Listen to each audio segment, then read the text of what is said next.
I went over to my folks' house for our usual Sunday barbecue, same as we'd been doing for years. I brought a case of beer and some ribs. Mom was in the kitchen, putting together her potato salad, Dad was out back on the grill, and my little brother Shane was on the couch scrolling through his phone like always. Everything was normal until dessert.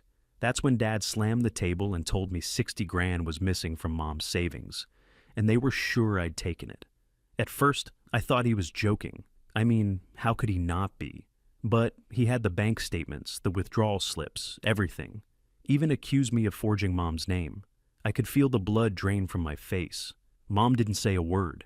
She just stared at me like I was a stranger.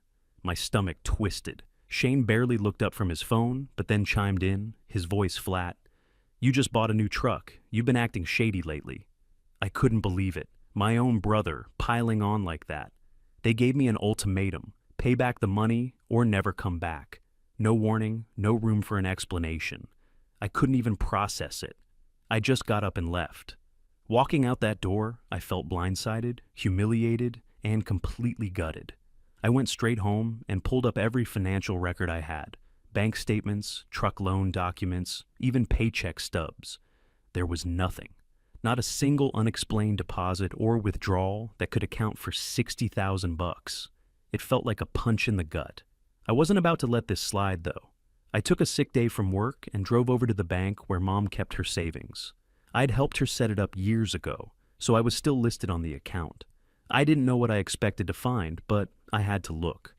A branch manager named Brenda helped me pull transaction slips and printouts for the last 6 months. I watched the numbers and dates scroll by, trying to make sense of it all.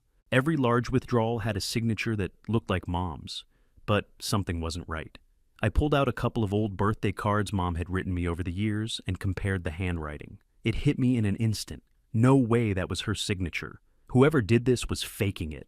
I felt a rush of anger. How long had this been going on? How could they do this to her? To me? I asked Brenda if there was any way to see security footage from the dates those withdrawals happened. Luckily, the last few were still available. We sat down at the computer, and Brenda clicked through the files. The woman in the video was short, dark-haired, wearing big sunglasses and a hoodie. I stared at the screen, something in my gut telling me I knew her. Then it hit me. It was Shane's girlfriend, Melanie. I leaned in closer. Sure as hell, it was her. Brenda didn't seem to notice my reaction.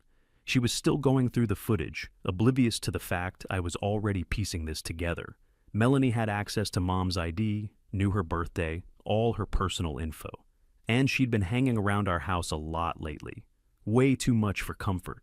I remembered the way she'd been helpful with Mom, asking about her prescriptions and finances, always lurking around when she thought no one was paying attention. And then there were the trips. Shane had taken a couple of weekend trips to Reno with friends, trips I now realized were likely funded by all that stolen money. It clicked piece by piece. Shane and Melanie had been stealing from Mom, and they'd been setting me up to take the fall. I was the convenient scapegoat. I had to admit, I'd been acting like I had money lately, but buying a new truck didn't mean I was a thief. I took a deep breath, trying to steady myself. This wasn't just about money anymore. This was about betrayal, the kind you don't come back from. I sat there staring at the screen, watching the footage again. Melanie's face was unmistakable. The sunglasses and hoodie couldn't hide her features. I'd seen her enough times to know. It was Shane's girlfriend, Melanie. I sat back in the chair, trying to breathe. This wasn't just a coincidence. She had to have known exactly what she was doing. I never trusted her completely, but I never thought she'd go this far.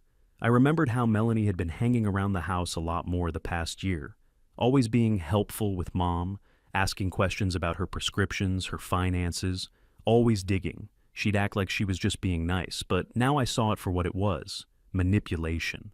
And then there was Shane. He had a new gaming setup. And I'm talking top of the line, the kind of stuff we couldn't afford. He had also taken 2 weekend trips to Reno, always with friends. But now I saw the bigger picture. They'd been planning this, using the money to fund whatever they were up to. I thought about it, piecing everything together. Melanie was the one withdrawing the cash, but Shane was in on it. He was too quiet about it all, too complicit. I'd been looking for answers, but the more I dug, the more it became clear. Shane and Melanie had been stealing from our mother. And I was the fall guy. My chest tightened, and I had to resist the urge to throw my phone against the wall. How the hell had they convinced my own parents that I was the thief? I didn't know how to fix this yet, but I knew one thing for sure. I wasn't going to let them get away with it. I stood up, pacing the small office in the bank, trying to clear my head. "Brenda," I said, my voice low. She turned to look at me. "Can I get copies of this footage? I need it for my records." She nodded, not questioning me. "Sure, let me print it out for you." I watched as she worked, feeling the weight of everything. Melanie, Shane, they were stealing from our mom, and now it was my job to fix it, even though I wasn't the one who'd messed it up. When Brenda handed me the prints, I felt a surge of determination. I wasn't going to be the scapegoat anymore. It was time to take control. I had a plan. It wouldn't be easy, but I had to expose them for what they were, and I wasn't going to stop until they faced the consequences. I got the copies of the surveillance footage and matched them up with the withdrawal slips I had from the bank. Everything lined up. Melanie's face was clear as day in those videos, and there was no denying she was the one taking the money. But I couldn't just walk in there with some footage and expect them to believe me. I needed more. I called Doug, a retired cop I knew from a few years back. He was solid, knew his stuff. "Doug," I said when he picked up, "I need to build a case, but I don't want to tip them off just yet." "Smart," he said, his voice low but steady. "You've got to cover motive, opportunity, and connection. And you need more than just the footage. You want to keep this out of court, right?" "Yeah, that's the goal." "All right, start with social media. Find anything that shows their spending habits, vacations, any lifestyle upgrades. That's the opportunity. Then, look for anything that ties them directly to the stolen funds." I hung up with Doug's advice in my head.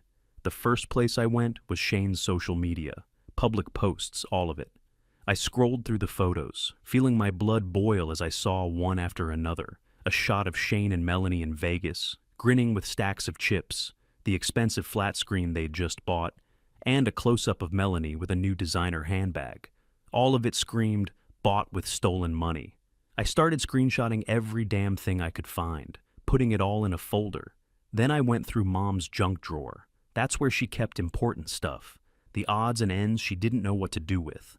I was digging around for anything useful when I found it, her ID. I pulled it out, stared at it. The photo was the same, but the card was slightly different. I flipped it over. There was no wear and tear on the edges like there should have been from constant handling, and when I looked at the back, I saw it. The holographic security strip had been tampered with. Someone had replaced her ID with a duplicate. Whoever was pulling the strings had gone to the trouble of getting their hands on it, swapping it out, and using it for the withdrawals.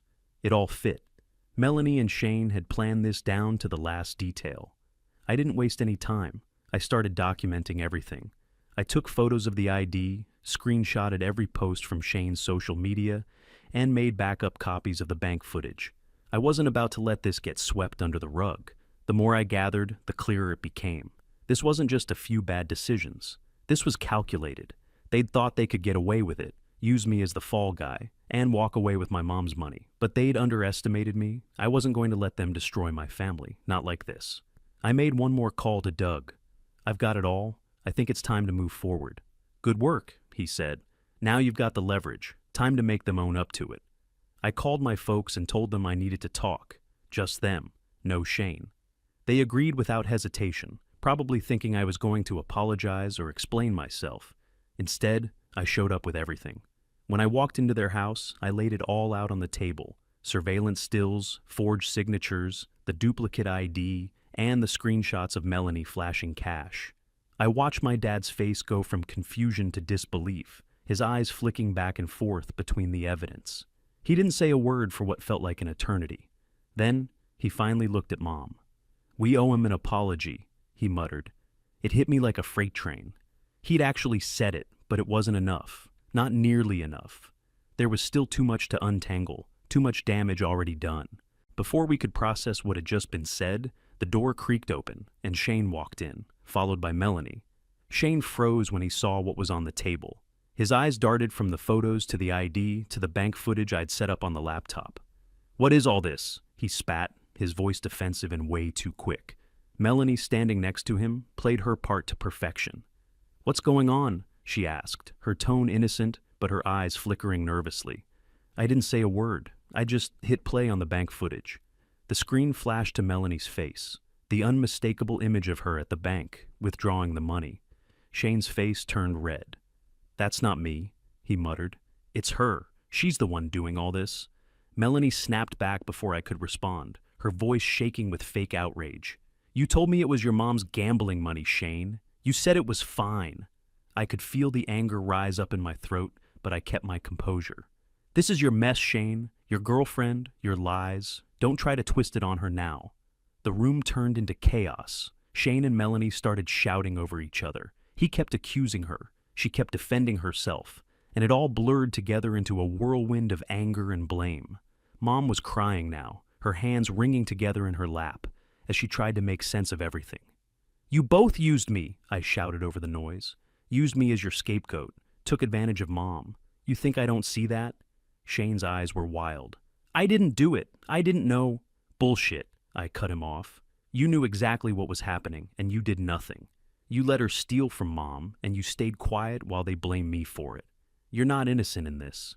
Melanie glared at me, then shot Shane a look like she was daring him to side with her. "You don't know what it's like, okay? We had to do something. It wasn't like we were just taking money for nothing." I was done listening to her excuses. "I don't care what your excuses are. It's simple. Pay Mom back or I'm calling the cops. Your choice." The tension in the room was suffocating. Mom looked utterly defeated, her tears falling freely now as she clutched the edge of her chair. My dad was silent, his face drawn tight, but I could tell the wheels were turning in his head. He didn't say anything, but I saw the shift. "I'll go to the police, Shane," I repeated, my voice steady. "Don't think I won't." For a moment, no one moved. Then Shane crumpled, his shoulders shaking as he started pleading with Mom. I didn't know it was getting this bad. Please don't make me go to jail." It was like watching a man break down right in front of me. The sight made my blood run cold. For all his bravado, for all the ways he'd played me and Mom, this was the moment it all came crashing down for him. But I wasn't moved, not by his tears, not by his pleading, not anymore. "You didn't care how bad it got when you were living off that stolen money, Shane. You sure didn't care when they were blaming me, did you?" He wiped his face and looked up at me. "I'm sorry. I fucked up. I'll make it right. I swear." I shook my head. "Sorry doesn't fix this. You're going to make it right, or you're going to jail. And if you think I'm bluffing, you don't know me at all." Melanie stood there, arms crossed, silent now. She realized she'd lost. "I'll get it back," Shane muttered, voice breaking. "I'll pay her back. Just don't turn me in." "You better," I said coldly. "You're going to fix this, or you're going to regret it." Mom's sobs were quieter now, but they still stung. This wasn't over, not by a long shot. But at least now, there was a chance to make things right. I gave them two options. Either I press charges and let the cops handle it, or Shane and Melanie pay back every single penny, and she stays away from Mom for good. Dad didn't waste any time. He pulled out a notepad, scribbled something down, and slid it across the table to Shane. "Sign it," he said, his voice firm but tired. Shane looked at the paper like it was a life sentence. He hesitated for a second before grabbing the pen and scrawling his name. Dad made sure to lay out every detail. Shane would repay the full amount in installments, and he had to go to therapy for his gambling problem. Melanie, of course, wasn't having any of it. She stood up with a furious hiss. "This is bullshit," she yelled, her face red with anger. "You can't just ruin my life like this. I didn't do anything wrong." She stormed out, slamming the door behind her. Good riddance. Shane slumped in his chair, wiping his face. I didn't know how bad it had gotten," he mumbled, his voice cracking. "I swear I didn't know. Please, Mom, forgive me."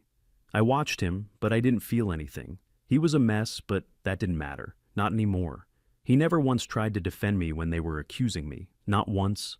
That said everything. Mom didn't say anything right away. She just looked at Shane, her face a mix of sorrow and exhaustion. She was drained. I finally broke the silence. "This isn't about money anymore, Shane," I said, my voice calm but steady.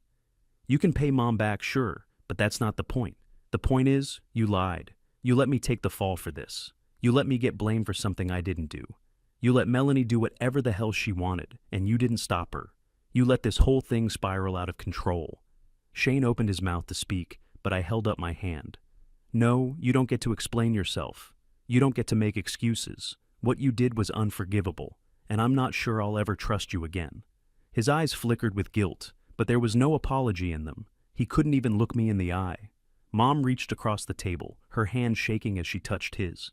"You have to try, Shane. We can fix this, but you have to really fix it. I need to see that you're serious." He nodded, his voice weak. "I will. I swear. I'll do anything to make it right." I didn't say anything else. There was nothing more to say. They could go through the motions of repairing things, but I knew the truth. Trust, once broken, wasn't so easily put back together. I stood up, feeling like the weight of the whole damn situation had settled into my chest. "I'll believe it when I see it," I muttered, turning to walk out. I wasn't in the mood for more apologies, more promises. I had already made up my mind about Shane. There was no going back from this. Mom looked at me one last time before I left, her eyes full of regret. "I'm sorry too," she whispered. I just nodded. I didn't have it in me to say anything more. When I left, the house was quieter than it had ever been. I didn't know what the future held for Shane, for Mom, or for me, but one thing was clear. Things would never be the same. In the weeks that followed, things didn't magically fix themselves. Mom started treatment for her early-stage dementia, and I helped her find a specialist who could guide her through it. It wasn't easy, but she was still Mom, stubborn, strong-willed, but fading in ways I couldn't ignore. I stayed involved, making sure she got to her appointments and kept up with her medications. She didn't deserve to be caught in the middle of all this mess. As for Shane, he got a second job detailing cars. I wasn't sure if it was out of guilt or just to keep himself busy, but he sent me photos of his pay stubs every week. He made the repayments, slowly but surely. It didn't undo everything, but it was a start. Maybe he wasn't as lost as I thought. Dad, though, he still didn't get it. He kept his distance for a while, not knowing how to approach me after everything. It wasn't until one night, when I was helping Mom sort through some bills, that he finally came to me, face to face. "I should have known better," he said, his voice low, eyes avoiding mine. I was just scared. I didn't want to believe Shane could do something like that. I stood there, watching him. He didn't sound angry. He didn't even sound defensive. He just sounded tired. It hit me then. This was the moment he finally understood how deep the damage ran. "I get it," I said, not sure if I even meant it. "But it's not just about Shane. It's about the way you've always let him get away with things." Dad didn't argue. He just nodded. "I see that now. I didn't want to face it. You were always the responsible one, and Shane, he just kept getting a pass." That was the truth. Shane had always been Dad's golden boy, the one who could do no wrong, the one who could get out of anything with just a half-hearted apology. Meanwhile, I was the one left holding the bag. We sat down at the kitchen table, and the conversation kept going, unearthing things I wasn't ready to hear. I didn't hold back, talking about the years of favoritism, how it had shaped everything, my relationship with them, my relationship with Shane. I'd spent my whole life trying to prove I was worth just as much, but it was always easier to make excuses for him. "I don't know how to fix this," Dad said, his voice rough now. "I don't know how to make up for all that time I took you for granted." "Time doesn't just get fixed," I said quietly. "You can't erase what happened, but at least now you see it. That's something." We didn't hug it out. There were no tearful apologies or emotional breakthroughs, but it felt different somehow. At least now he wasn't pretending like everything was fine. At least now he saw me. I still kept my distance. I didn't want to forget everything that had gone down, and I wasn't sure how to trust any of them, not yet. But I made sure Mom was looked after. That was the only thing that mattered to me. She didn't deserve to be collateral damage in this broken mess of a family. Shane was trying, in his own way, but I wasn't sure I'd ever get past what he'd let happen. Not yet. Maybe not ever. About 6 months later, I showed up at my parents' house for a quiet Sunday dinner. Just Mom and Dad. Shane wasn't invited. The evening was simple, nothing fancy. Mom had made her usual roast, and we sat at the table eating. The conversation easy, but guarded. There was a kind of calm now, something that hadn't been there before. It wasn't perfect, but it was a start. After we finished eating, Dad stood up and walked over to me. He handed me a small envelope, and I could see the hesitation in his eyes. "You deserve better than how we treated you," he said, his voice low but steady. I took the envelope from him, feeling the weight of it, and opened it slowly. Inside was a letter, handwritten. As I read it, I could feel the years of anger and frustration rise in my chest. It wasn't much, but it was honest. They admitted they'd jumped to conclusions, and there was a line in there about being proud of me. "This doesn't fix everything," I said, looking up at Dad. "But it's a start." He nodded, not expecting anything more than that. Mom, who had been quiet the whole time, reached across the table and squeezed my hand. "I always knew you'd do the right thing. I just forgot how to see it." That hit me harder than I thought it would. I didn't cry, but it was close. I sat there, holding her hand, letting the words sink in. Shane was still working off the debt, last I heard. He'd taken responsibility in his own way. Melanie was gone, out of the picture for good, and I was thankful for that. The damage they'd caused would take time to heal, if it ever did. I wasn't looking for revenge anymore. I didn't need it. What I got was better. The truth and the respect I should have had all along. Blood doesn't mean loyalty, but standing up for yourself, that changes everything. I looked at Mom and Dad, and for the first time in a long time, I felt like they saw me. Not as a scapegoat, not as the one who always did the right thing because no one else would, but as their son. It wasn't perfect, but it was enough.